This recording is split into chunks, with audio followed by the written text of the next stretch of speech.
নমস্কার।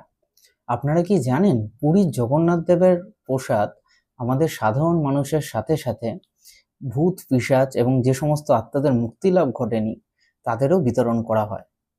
হ্যাঁ, আপনি ঠিকই শুনেছেন। এটা একটা রথযাত্রার সময় একটা রিচুয়ালস পারফর্ম করা হয় যার নাম হচ্ছে আধারা পান্না।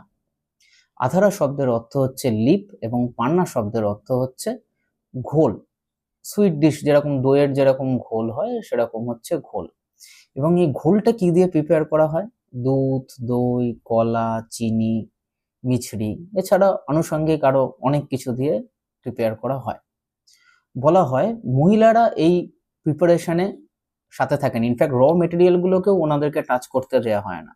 এটা বিশিষ্ট পুরোহিতরা মিলেই জিনিসটা তৈরি করে এবং এই রিচুয়ালসটি পারফর্ম করা হয়।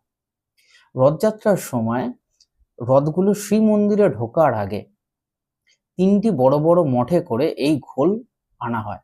বিভিন্ন উপায়ে যে প্রস্তুত করা হয় সেটা ঘোলগুলো এই প্রত্যেক কটা রথের উপরেই থাকে।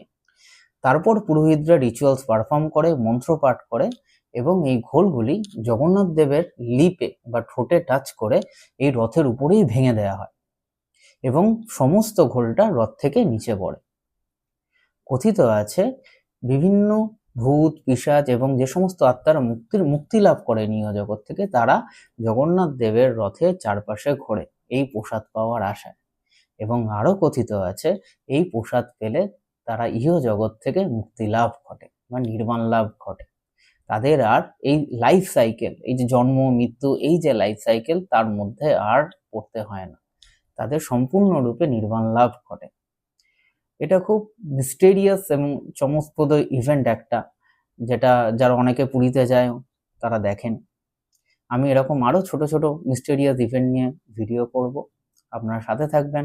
Thank you.